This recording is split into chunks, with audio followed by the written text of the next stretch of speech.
Assalamualaikum warahmatullahi wabarakatuh. Perkenalkan saya Syahini dengan NIM 2004246 dengan mata kuliah kebijakan publik dengan sesi 01114. Di sini saya akan mempresentasikan ujian akhir semester saya, yaitu tentang formulasi kebijakan perlindungan terhadap anak. Yang pertama kita akan membahas yaitu tentang beberapa bentuk kekerasan pada anak. Yang pertama, kekerasan emosional, yaitu seperti anak dihina, direndahkan, tidak diharapkan lahir, tidak disayangi, dan mengalami perundungan. Yang kedua yaitu kekerasan fisik, seperti anak ditendang, dipukul, dicekik, dibekam, atau diancam secara dengan senjata. Lalu kekerasan seksual non kontak. Yang pertama yaitu anak melihat kekerasan kegiatan seksual, seperti dipaksa terlibat dalam kegiatan seksual, dan mengirimkan gambar atau video reka kegiatan seksual. Lalu secara kontak yaitu seperti anak yang disentuh atau diajak berhubungan seks atau dipaksa berhubungan dan berhubungan di bawah tekanan. Lalu selanjutnya kita akan membahas tentang formulasi kebijakan menurut Patton dan Sawitzky, yaitu pertama, pikirkan kenapa suatu gejala bisa dianggap sebagai masalah. Lalu tetapkan batasan masalah yang akan dipecahkan. Yang ketiga, kumpulkan fakta dan informasi yang berhubungan dengan masalah.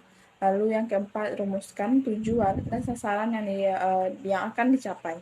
Yang kelima, identifikasi policy envelope atau variabel-variabel yang mempengaruhi masalah tersebut. Lalu yang keenam yaitu tunjukkan biaya dan manfaat dari masalah yang hendak diatasi.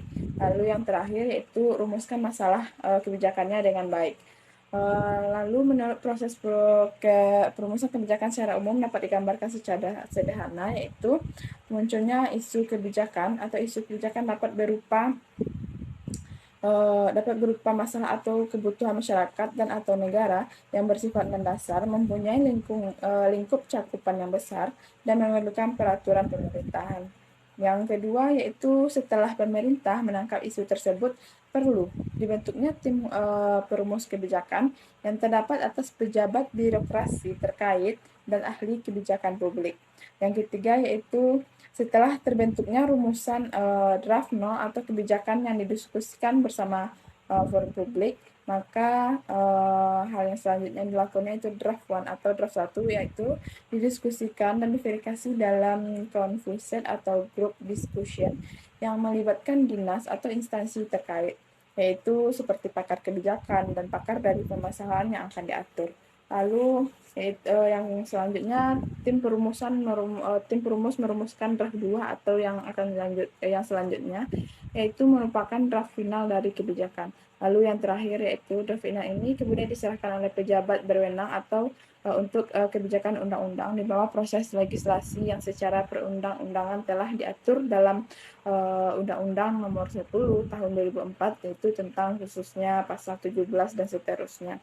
Lalu beberapa model menurut Thomas R. yaitu dalam bukunya Understanding Public Policy, yaitu yang pertama model sistem.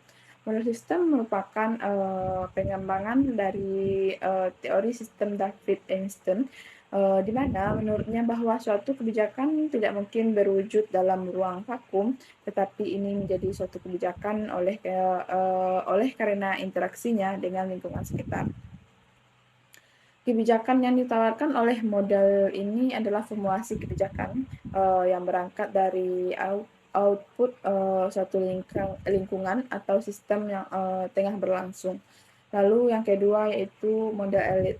Model ini hendaknya menyatakan bahwa proses formulasi kebijakan publik merupakan pemahaman teorinya, yaitu dalam konteks teori politik, yaitu konvensional, yang menyatakan bahwa dalam masyarakat hanya terdapat dua kelompok masyarakat, yaitu yang pertama, kelompok masyarakat yang pertama adalah kelompok masyarakat yang berkuasa atau yang biasanya jumlahnya lebih sedikit daripada kelompok masyarakat kelompok masyarakat lainnya. Yang lalu kelompok masyarakat yang kedua yaitu kelompok masyarakat yang berkuasa. Yang ketiga yaitu model institusional atau disebut juga dengan model kelembagaan atau merupakan model formulasi kebijakan yang berangkat dari turunan politik tradisional yang mengatakan bahwa tugas formulasi kebijakan merupakan tugas sentral lembaga-lembaga pemerintahan secara otonom, di mana tanpa perlu melakukannya interaksi dengan lingkungan sekitar. Lalu model kelompok atau formulasi kebijakan model kelompok sesungguhnya yaitu abstraksi dari konflik kepentingan antar kelompok atau antar partai dalam suatu institusi atau pemerintahan dalam menetapkan kebijakan publik. Lalu selanjutnya yaitu model proses, di mana dalam model pendekatan ini kebijakan publik dimaknai sebagai suatu aktivitas yang menyertakan atau rangkaian-rangkaian yang berunjuk pada evaluasi kebijakan publik. Lalu model rasional. Teori ini mengedepankan gagasan bahwa kebijakan publik sebagai maksimum sosial agen, yang berarti pemerintah sebagai pembuat kebijakan yang harus memilih kebijakan yang memberikan manfaat optimum bagi masyarakat. Prinsip dasar dari model formulasi kebijakan ini adalah bagaimana keputusan yang diambil oleh pemerintah harus atau sudah diperhitungkan secara rasionalitasnya bagi warga masyarakat. Lalu mode inkremental, yaitu mode inkremental merupakan mode formulasi kebijakan publik yang berusaha untuk merevisi formulasi kebijakan secara kebijakan. Lalu model pilihan publik, yaitu model ini menyatakan bahwa kebijakan yang dibuat oleh pemerintah haruslah memang kebijakan yang memang berbasis pada pilihan publik, yang mayoritas hal ini sangat masuk ke akal karena dalam konteksnya negara yang demokratis atau yang menekankan one man vote atau maka siapa yang menghimpun suara terbanyak dialah yang akan menjadi pemegang kekuasaan atau keputusan. Selanjutnya yaitu model teori permainan atau prinsip dasar dari model ini adalah bahwa kebijakan publik berada dalam kondisi kompetisi yang sempurna sehingga mengatur strategi agar kebijakan yang ditawarkan pada pengambilan keputusan dapat diterima khususnya oleh para penentang. Dalam model teori permainan atau pengaturan, pemilihan strategi menjadi strategi yang paling utama. Selanjutnya yaitu agenda setting atau meta masalah. Kekerasan pada anak bisa berdampak panjang hingga dapat mempengaruhi sikap di masa depan. Dampak yang mungkin terjadi yaitu mengalami kekerasan, contohnya luka atau gangguan terhadap otak dalam kehidupan bangsa dan negara mempunyai peranan sangat penting. Dalam selanjutnya itu anak mempunyai peranan penting sebagai sistem NKRI di masa yang akan datang. Generasi penerus bangsa, masa depan sebuah bangsa, keluarga, dan masyarakat. Anak sebagai sumber daya manusia yang penting dalam keberlangsungan pembangunan bangsa ke depannya. Nasib bangsa di masa depan berada di tangan anak-anak yang memiliki posisi dan peran yang sangat penting bagi bangsa. Oleh karena itu, tumbuh kembangnya seorang anak secara wajar dan sesuai dengan potensinya masing-masing, sesuai dengan potensinya masing-masing, merupakan hak-hak yang harus didapat oleh setiap anak. Hal tersebut merupakan yang harus dijaga dalam keberlangsungan hidup anak dalam kehidupan berbangsa dan bernegara. Tidak hanya secara nasional, namun secara global, perlindungan anak merupakan hal yang penting yang harus diperhatikan dan dicarikan solusinya.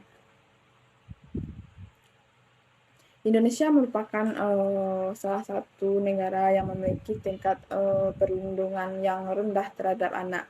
Namun, kasus yang termasuk kekerasan anak terbagi atas 3 hal, yaitu yang tadi namanya kekerasan fisik atau kekerasan psikis dan kasus kekerasan seksual.